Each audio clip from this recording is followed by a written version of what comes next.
அஸ்ஸலாமு அலைக்கும் ரஹ்மத்துல்லாஹி வபரகாத்துஹு.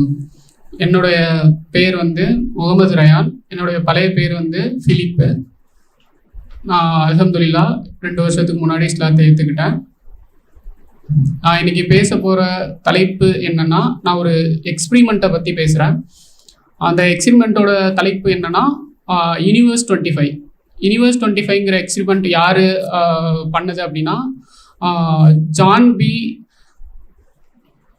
கால்ஹுன் அப்படிங்கிறவர் இந்த எக்ஸ்பிரிமெண்ட்டை பண்ணார்.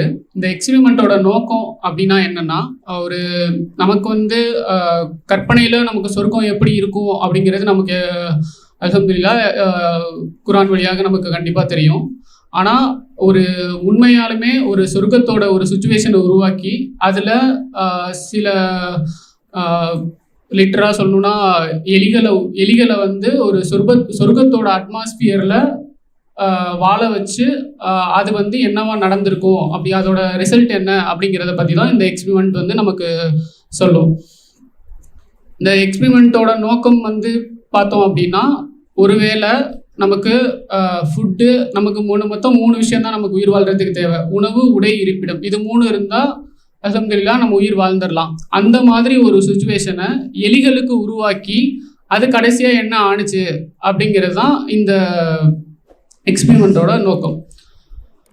ஃபஸ்ட்டு என்ன பண்ணாங்க அப்படின்னா, ஒரு ஒரு 9 அடிக்கு ஒரு 3200 எலி வாழ்கிறதுக்கான ஒரு சுச்சுவேஷன், அதாவது ஒரு கூண்டு ஒன்று உருவாக்கி அதில் முதல்ல என்ன பண்ணாங்க அப்படின்னா, இது நடந்தது 1970s அவருக்கு ஒரு சொர்க்கத்தோட அட்மாஸ்பியர் எப்படி இருக்கும் அப்படிங்கிறத அவர் புரிஞ்சுக்கிட்டு என்னன்னா, அவருக்கு அந்த எலிகளுக்கு எந்த விதமான தேவையும் கிடையாதுன்னா என்னன்னா, அவருக்கு எலிகளுக்கு தேவையான எல்லா ஃபுட்டுமே அவர் கொடுத்துருவார். ஃபுட்டும் கொடுத்துருவார், தண்ணி கொடுத்துருவார், எல்லாமே கொடுத்துருவார். வாழ்கிறதுக்கு என்ன ரொம்ப சொஃபிஸ்டிகேட்டான லைஃப் அந்த எலிகளுக்கு எல்லாமே. 3200 எலி இருக்கிற மாதிரி ஒரு 9 அடிக்கு ஒரு கூண்டு ஒன்று உருவாக்குறாரு. அந்த கூண்டில் முதல்ல என்ன பண்ணுறாருன்னா, 4 பெண் எலியும் 4 ஆண் எலியும் உள்ளார விடுறாரு. அதை விட்டுட்டு முதல்ல அந்த எலிகள்லாம் ரொம்ப சந்தோஷமாக வாழ்ந்துட்டு அதில் மொத்தம் எத்தனை அறை இருக்குன்னா, மொத்தம் ஒரு 256 ரூம்ஸ் மாதிரி எல்லாமே உள்ளார போயிட்டு வரலாம், என்ன வேணால் பண்ணலாம், அந்த மாதிரி இருந்திருக்கு. ஃபஸ்ட்டு என்னென்னா, ஒரு 104 நாளில் என்ன ஆச்சு அப்படின்னா, முதல்ல அந்த எலியெல்லாம் ஃபஸ்ட்டு ஃபுட்டு மட்டும் சாப்பிட்ருக்கு. அதுக்கப்புறம் இனப்பெருக்கம் செய்ய ஆரம்பிச்சிருக்கு. இனப்பெருக்கம் செய்ய ஆரம்பித்து அந்த 8 எலி 20 எலியாக மாறிச்சு. 100 நாளில் 20 எலியாக மாறிச்சு. அதுக்கப்புறம் ஒவ்வொரு 55 டேஸ்க்கும் 55 நாட்கள்லையும் அந்த எலி அப்படியே டபுளாக மாறுது. எவ்வளோ கவுண்ட் இருக்கோ அதை விட டபுளாக மாறுது. அப்படியே மாறிட்டு போகும்போது 315வது நாளில் 620 எலியாக மாறிச்சு. அதுக்கப்புறம் அப்பையும் எதுவுமே என்ன சொல்கிறது, பிரச்சனையே இல்லாமல் சந்தோஷமாக தான் வாழுது. எந்த விதமான நோக்கமும் அதுக்கு கிடையாது. எலிகளுக்கு நோக்கம் ஒன்றும் கிடையாது. ஒரே ஒரு நோக்கம்தான், சந்தோஷமாக வாழணும். அதுதான். விலங்குகளுக்கு வேறு என்ன நோக்கம் இருக்க போகுது? நமக்கு நோக்கம் இருக்கிறது. நம்ம சம்பாதிக்கணும், இப்போ கஷ்டப்பட்டா பின்னாடி நல்லா வாழலாம். எலிகளுக்கு அப்படி கிடையாது. அப்படி கஷ்டப்படணும்னு இருந்தால் கூட அதுக்கு எல்லாமே கொடுத்தாச்சு, ஃபுட்டு எல்லாமே கொடுத்தாச்சு, சந்தோஷமான வாழ்க்கை தான். 560வது நாளில் அந்த எலியோட கவுண்ட் 2200 மாறுது. 2200 மாறினதுக்கு அப்புறம் அந்த எலிகளுக்குள்ள ஒரு டாமினன்ட் ஒரு குழு ஆட்டோமேட்டிக்காக உருவாகுது. பார்த்துக்கோங்க, இத்தனைக்கும் சொர்க்கத்தில் இருக்க லைஃப் மாதிரி தான், எல்லாமே கிடச்சிரும், அதுக்கு யோசிக்கிறது எல்லாமே கிடச்சிரும். அப்படி இருக்கும்போது டாமினன்ட் கம்யூனிட்டி ஒன்று உருவாகுது. அது மோஸ்ட்லி அந்த ஆண் எலிகள் தான் இருக்குது. அந்த ஆண் எலிகள் என்ன பண்ணுது அப்படின்னா, மற்ற எலிகளை அடிக்கிறது, நாங்கள் தான் இங்கே பெரிய ஆளுங்கிற மாதிரி, நீங்கள் இந்த இடத்துக்கு வரக்கூடாது அப்படிங்கிற மாதிரி அடித்து விரட்டுறது, இந்த மாதிரி ஆண் எலிகள் பண்ணுது. பெண் எலிகள் என்ன பண்ணுது அப்படின்னா, அந்த ஆண் எலிகள் அடிக்கிறது மூலியமாக என்ன ஆச்சுன்னா, பெண் எலிகள் தனக்கு பிறந்த குட்டியவே பாதுகாக்க முடியாமல் அதோட சுயநலத்துக்காக அது தனித்தனியாக போயிருக்கு. அதாவது அதவே அதால் பாதுகாக்க முடியலங்கும் போது அந்த சின்ன சின்ன குட்டிகளை தனித்தனியாக விடுது, எல்லாமே அடிச்சுக்க ஆரம்பிக்குது. இதுக்கு இடையில இதுக்கு பேர் தான் இதில் இருக்கிறதுல இந்த ஸ்டோரியோட பியூட்டிஃபுல்லே இங்கே தான் இருக்குது. பியூட்டிஃபுல் ஒன்ஸ்ன்னு சொல்கிறாங்க, அதாவது அழகிய எலிகள்னு சொல்கிறாங்க. அந்த அழகிய எலிகள் என்ன பண்ணுதுன்னா யாரையும் டிஸ்டர்ப் பண்ணல, அதுக்கு உண்டானதை அது சமூக கட்டமைப்பில் அது யாரையும் டிஸ்டர்ப் பண்ணாமல் அது பாட்டு நல்லபடியாக வாழ்ந்துட்டு அது மட்டும் இனப்பெருக்கம் செஞ்சுட்டு வந்துட்டு இருக்கு. ஆனால் இந்த கெட்ட எலிகள் என்ன, அந்த ஆண் எலிகள் டாமினன்ட் எலிகள் என்ன பண்ணுதுன்னா அதையும் போய் கெடுக்குது. அந்த மாதிரி கெடுத்து என்ன ஆகுது அப்படின்னா ஒரு கட்டத்தில் என்னன்னா இப்போ எப்படின்னா இப்போ நம்ம வந்து எப்படின்னா நமக்கு முன்னாடி இருக்க சந்ததியரை வச்சு தான் நம்ம கற்றுக்குறோம். அந்த மாதிரி பெண்கள் எலி என்ன பண்ணிடுச்சுன்னா இனப்பெருக்கத்தை சுத்தமாக மறந்துட்டு என்ன பண்ணுதுன்னா சாப்பிடுது, தூங்குது, அந்த மாதிரி இருக்கு. ஆண்கள் எலியும் அதே மாதிரி அது எதுக்காக வந்து உயிர் வாழணுங்கிற சுச்சுவேஷனே மறந்து ஒரு கொஞ்ச நாள் போக போக என்ன ஆயிடுச்சுன்னா அந்த கவுண்ட் வந்து இன்க்ரீஸ் ஆகி அப்புறம் வந்து டவுன் ஆக ஆரம்பிக்குது. அந்த எலி கவுண்ட் வந்து ரொம்ப ரொம்ப டவுன் ஆகுது.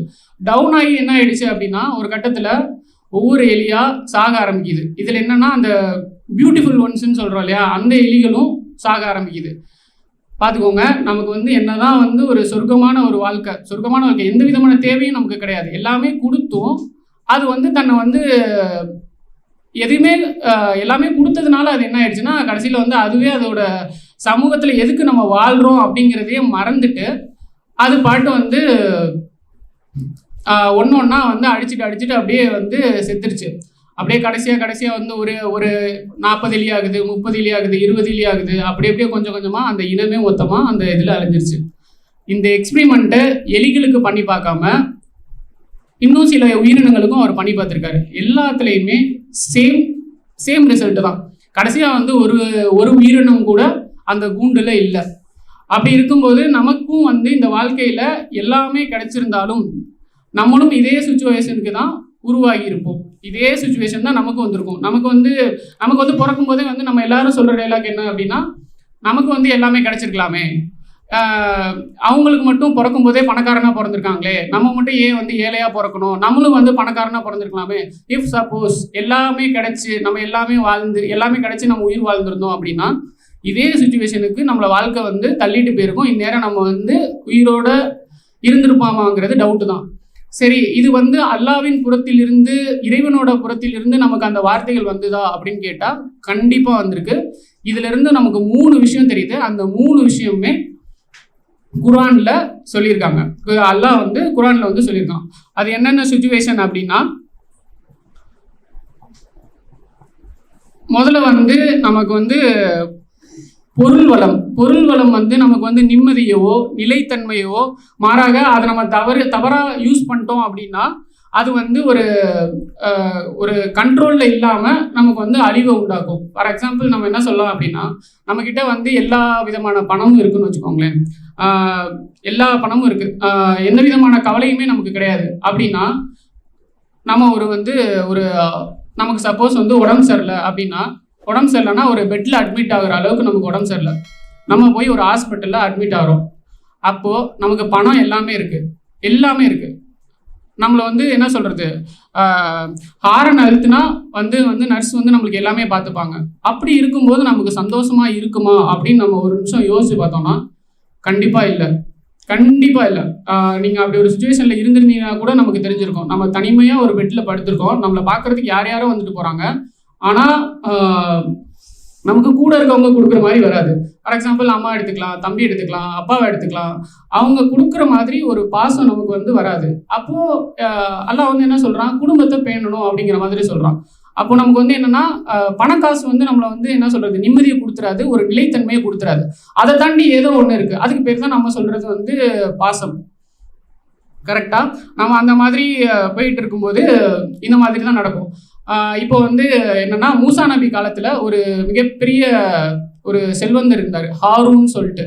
அவருக்கு வந்து எப்படின்னா இதை வந்து குரானில் வந்து சூரா அல் ஹசஸ்ல அத்தியாயம் 28 வசனங்கள் 76 81 வந்து சொல்லியிருக்கு. என்ன சொல்லியிருக்குன்னா அல்லாஹ் வந்து அவனுக்கு வந்து என்ன கொடுத்துருக்கான் அப்படின்னா அவனுக்கு நாம் ஏராளமான பொக்கிஷங்களை கொடுத்திருந்தோம், அவற்றின் சாவிகள் பலசாலிகளான ஒரு கூட்டத்தாருக்கும் வலுவாக இருந்தன. அதாவது அவ்வளோ செல்வத்தை வந்து வச்சிருக்க ரூம்ல அந்த சாவியை தூக்குறதுக்கு கூட அவ்வளோ இது இருந்துச்சு. ஆனால் அதை தவறான வழியில், அதாவது எக்கச்சக்க பொருள் வளம் இருந்தால் கூட அதை நம்ம சரியாக பயன்படுத்தலை அப்படின்னா அது தேவையில்லாத அழிவுக்கு உண்டாக்குங்கிறத இந்த சூறா வந்து நமக்கு தெரிவிக்குது. இன்னொரு விஷயம் என்னன்னா, நமக்கு வந்து சமூக பொறுப்பு அப்படிங்கிறதும் சமூக பொறுப்பு இல்லை அப்படின்னா சுய அழிவு தான் உருவாக்கும் அப்படிங்கிறது தான் இந்த எலிகளோட ஸ்டோரியிலேருந்து நமக்கு தெரியுது. அப்போ நமக்குன்னு ஒரு பொறுப்பு இருக்குன்னா நமக்கு பக்கத்தில் இருக்கவங்களுக்கு நல்லது செய்யணும், கெட்டது செய்யக்கூடாது அப்படிங்கிற மாதிரி ஒருவேளை அந்த ஆண் எலிகள், அந்த டாமினன்ட் ஆண் எலிகள் ஒருவேளை அப்படி செஞ்சிருந்ததுன்னா இந்நேரம் அந்த எலிகள் 3200 வெளியே வாழ்ந்திருக்கும். அப்போ வந்து சொர்க்கத்தை வந்து நமக்கு கொடுக்கல, சொர்க்கத்தை வந்து கடவுள் ஏன்டா நமக்கு கொடுக்கலங்கிறத வந்து இந்த இம்மையிலே நமக்கு கொடுக்கல அப்படிங்கிறது வந்து அந்த ஜான்பி குல்ஹகனுக்கு வந்து அவருக்கு புரிய வச்சிருக்கலாம். பட் ஆனால் என்னன்னா, அதுக்கு மாறா என்ன ஆயிடுச்சுன்னா, அதோட சுயநலத்துக்காக சமூக பொறுப்புங்கிறது என்னன்னா, இந்த இடத்துல எலிகளுக்கு சமூக பொறுப்பு என்னன்னா அது வந்து நல்லபடியாக வாழணும். அதுவே அது நல்லபடியாக வாழாமல் இன்னொரு எலியை கெடுக்க ஆரம்பிச்சனால தான் அதுக்கே அது வந்து சுய அழிவாக வந்து உருவாயிடுச்சு. இது நம்ம குரான் வசனத்தில் எந்த இடத்துல இருக்குன்னா, சூரா அல் ஃபக்ரா அத்தியாயம் 2 வசனம் வந்து 195. நாமே நமக்கு அழிவை தேடிக்கொள்ளுதல். எப்படின்னா, அல்லாவின் பாதையில் பொருட்களை செலவு செய்யுங்கள், உங்கள் கைகளாலே உங்கள் அழிவின் பால் கொண்டு செல்லாதீர்கள், இன்னும் நன்மை செய்யுங்கள், நிச்சயமாக அல்லாஹ் நன்மை செய்வோரை நேசிக்கின்றான் என்று வந்து இந்த சூரா வந்து நமக்கு வலியுறுத்துது. ஸோ அப்போ நம்ம வந்து நன்மை செய்யணுங்கிறது அல்லாவின் வழியோட நம்ம வந்து நன்மை செய்யணும்.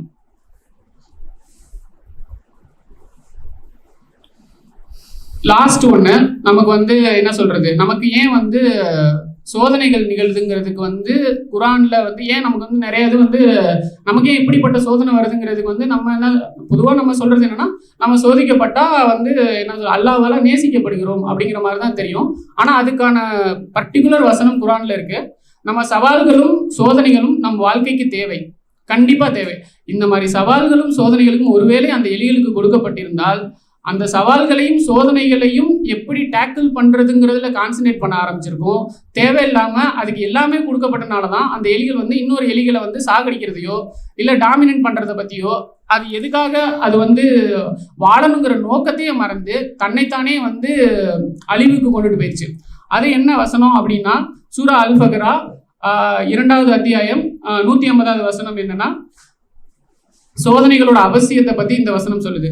பயம், பசி, பொருட்கள், உயிர்கள், விளைச்சல்கள் ஆகியவற்றில் இழப்பை ஏற்படுத்தி நிச்சயமாக நாம் உங்களை சோதிப்போம், ஆனால் பெருமையுடையோருக்கு நபியே நீர் நன்மராயம் கூறுவீராக அப்படிங்கிறத சொல்லுது. ஸோ அப்போ நமக்கு வந்து கொடுத்துருக்க எல்லா சவால்களும் எல்லாமே வந்து நம்ம என்னன்னா வாழ்க்கையின் நோக்கத்தை தெரிவிப்பதற்காக தான்.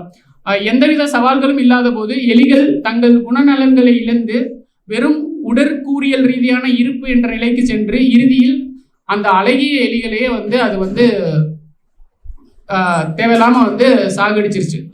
ஸோ அதனால இதுல இருந்து நமக்கு வந்து என்ன தெரியுது அப்படின்னா, வெற்றிகரமான சமூக வாழ்க்கைக்கு பொருள் வளம் மட்டும் தேவையில்லை, கண்டிப்பாக சமூக கடமைகள் அகீதால இருக்கு. ஸோ அதில் நம்ம கண்டிப்பாக பர்டிகுலராக படித்து பார்த்து தெரிஞ்சுக்கணும்.